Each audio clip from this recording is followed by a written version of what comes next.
Hey there, it's Alexis from Persialoo.com, and today I am going to teach you how to use SVG, DXF, and PNG files with your Silhouette Alta 3D printer.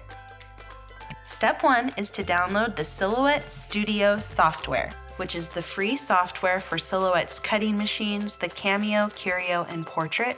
You do not have to have a cutting machine to use this software with your Alta. Go to silhouetteamerica.com, then scroll to the bottom of the page, and under Support you should see Update Software. Click there and you can see the different software options. Silhouette Studio is what you'll need. You should already have Silhouette 3D downloaded and installed. So there are some different options with Silhouette Studio. The free basic version you can download right here, or you can select Upgrade Options. The Silhouette Studio Designer Edition allows you to use SVG files, which are a little bit easier to use. It is not necessary, but if you have a cutting machine, it's like a Cameo, I recommend getting it. If not, the free version will work just fine. You can download it right here. All right, so we're in Studio, and I'm going to start by opening my files. So first I'm gonna open the DXF file, which is a file type that can be opened with the free basic edition of the Studio software. So you can see what that looks like here. You won't have any colors, it will be an outline, but it will work just fine. Next, let's open the SVG file. SVG file, you must have the designer edition of the software or higher. Here's what that looks like. It's a little easier to work with, but again, it's totally not necessary to have that. And then next we're going to open the PNG file, which can be opened with the basic edition of the software, with the free edition of the software. Here's what that looks like.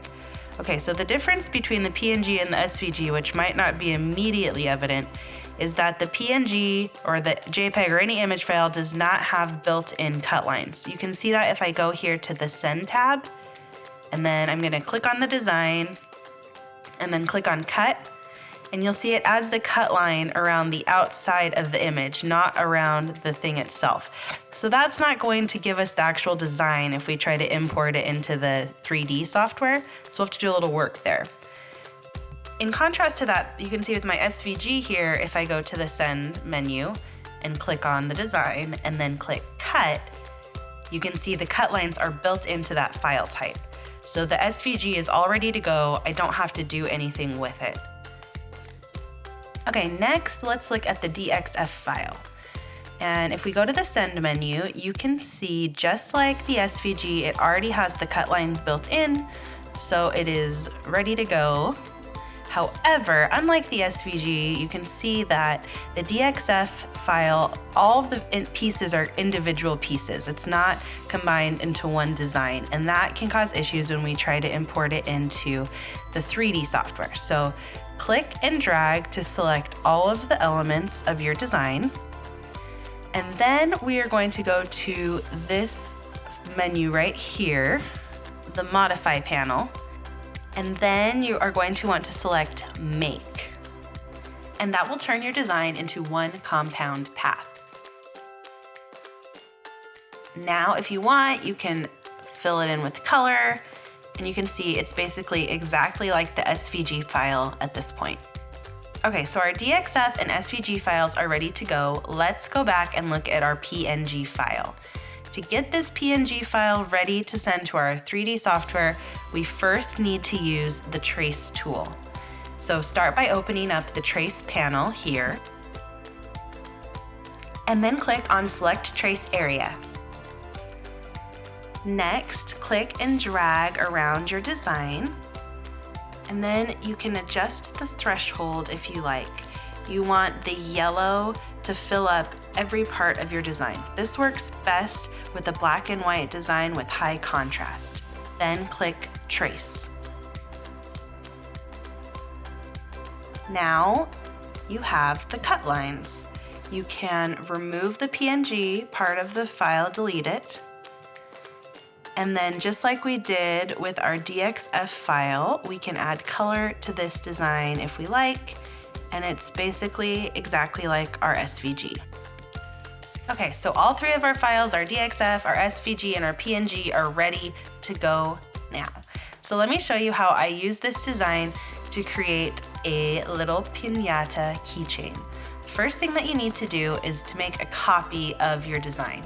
You can do this by either holding down Alt while you click and drag to make a duplicate, or you can select the object and then hit copy and paste to make a copy of it.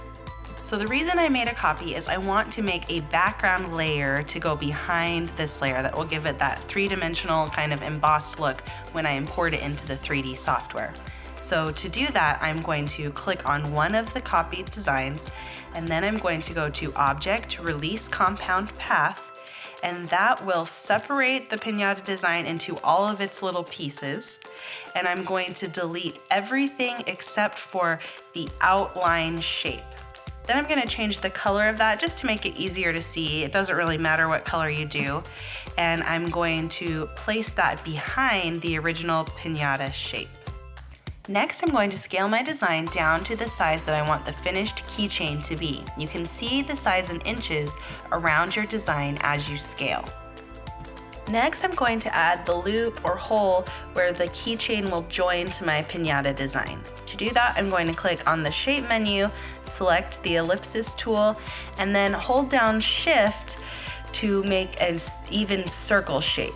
I'm going to scale it to about 0.4 inches. That's about the size I want it to be, and you can put this anywhere. I'm going to put it right kind of behind the ears of my piñata. Then I'm going to change it to the same color as my background. And I'm going to click and drag to select both and go to Weld in the Modify tool. That makes those pieces join together like they're one piece. I'm gonna draw another smaller circle. This one's about 1/4 inch or a little less than 1/4 inch. And I'm going to put that over my other circle piece, select both, and then this time I'm going to select Make. And that creates a hole for my keychain to go through. So at this point, we are almost ready to import this design into the 3D software. But first, I just want to make sure that my background piece is in the back. So I want to go to Object, Arrange, Send to Back, make sure it's behind the outline of the piñata. Then I'm going to place that original piñata design on top of my background, and I'm ready to save it as a studio file. Then we're gonna move over to our Silhouette 3D software, go to File, Open, find the studio file that you just created, and click Open. Then the Silhouette 3D software will give you 6 different options for importing your design.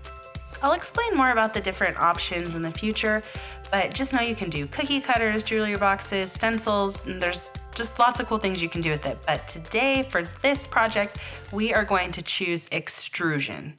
And voila! The software automatically takes our flat cut file and extrudes it into this cool 3D object. Isn't that awesome? Really quick, I want to take you back to the Silhouette Studio and just remind you that to get that hole, we had to use this Make tool. Remember, if I had just put a circle on top, I wouldn't have gotten the hole in the 3D software. I had to use Make to create the hole in the background. And the piñata design had to be on top to get that raised design in the finished 3D printed design. All right, so we are ready to print. I'm going to just go to 3D print, select the print quality settings that I want, and send it to my Alta to print. Here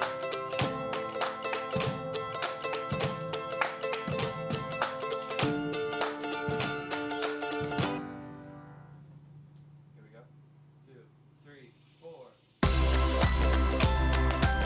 And ta-da! To finish my keychain, I used a small round brush and acrylic craft paint to paint the inside of each section. And then I added a permanent vinyl decal cut perfectly to match the keychain, which is so easy to do if you already have a cameo and you've already designed in Silhouette Studio. I just applied that to the front and it just gives it a really polished, finished look. Finally, I just threaded a keychain onto my design and it is ready to rock and roll. Isn't it cute? I hope this tutorial was helpful for you guys and that you have lots of new ideas for putting that Silhouette Alta 3D printer to work. Until next time, happy making!